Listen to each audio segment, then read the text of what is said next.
L'agriculture biologique est un levier formidable pour protéger la ressource en eau, tant sur la qualité que sur la quantité.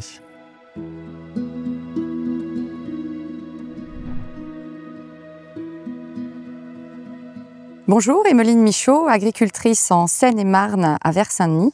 J'ai repris une exploitation familiale en 2008 et j'ai commencé à la passer en agriculture biologique en 2016. À partir de 2019, j'ai commencé à transformer les céréales bio de la ferme en farine, en pâte et en huile.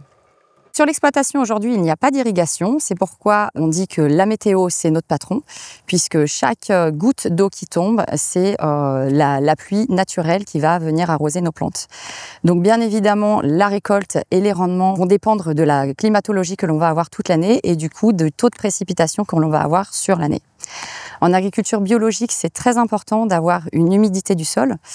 Pourquoi ? Parce que ça permet d'activer la vie microbienne du sol, ça permet également la décomposition de la matière organique et ça permet aussi, bien évidemment, de nourrir nos plantes. Alors sur l'exploitation, on va mettre en place différentes actions pour préserver la qualité et la quantité de l'eau.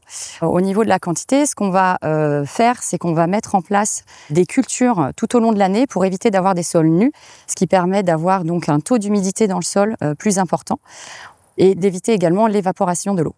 Ensuite, on va mettre en place des techniques culturales simplifiées.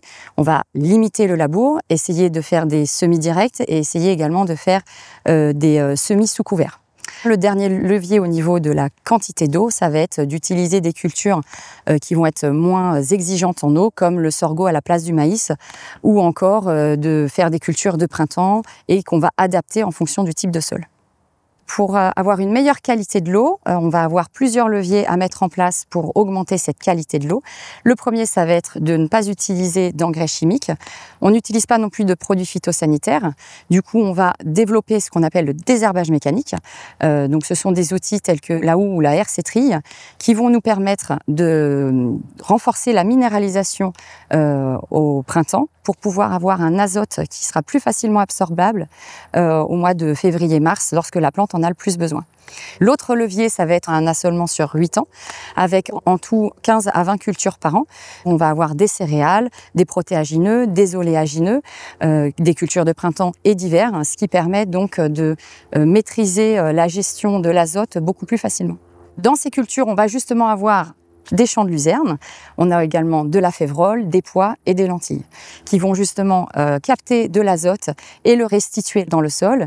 Ensuite, on va avoir des semis sous couvert, ce qui nous permet de ne pas avoir les sols nus l'été. Et au moment de la moisson, lorsque le sol va restituer l'azote, on aura déjà cette culture qui sera en place et qui permettra de ne pas avoir de lessivage au moment des fortes pluies. On va également semer des cultures associées. Donc on va associer par exemple le colza avec de la févrole, de la lentille et du trèfle pour avoir un azote directement absorbable au printemps lorsque le colza en a le plus besoin. Notre métier d'agriculteur aujourd'hui, c'est un métier incertain qui doit être en corrélation avec la météo. C'est pour ça qu'on se doit aujourd'hui d'innover, d'être dans la recherche et de trouver des techniques résilientes qui nous permettent de performer en agriculture biologique. Donc finalement, l'eau, ce n'est pas un intrant que l'on peut doser et maîtriser, c'est un élément naturel que l'on doit protéger. Nous en avons besoin pour avoir des exploitations qui perdurent dans le temps. Le GAB Île-de-France accompagne les paysans, notamment en faisant des analyses de sol à l'entrée et à la sortie de l'hiver pour voir en fait l'azote qui est présent dans le sol. Donc l'intérêt de faire ces analyses de sol, c'est de constater la quantité d'azote présente pour ensuite fertiliser si besoin. Et le GAB accompagne justement ces préconisations auprès des paysans. Le GAB Île-de-France est également soutenu par l'Agence de l'eau qui nous permet d'accompagner les paysans présents sur les aires d'alimentation de captage et les zones prioritaires d'action, ce qui permet à terme de pérenniser les fermes en grande culture. Cela permet de protéger la ressource en eau sur des surfaces importantes. L'Agence de l'eau soutient également directement les paysans à travers différents dispositifs de financement. L'agriculture biologique est un levier formidable pour protéger la ressource en eau tant sur la qualité que sur la quantité.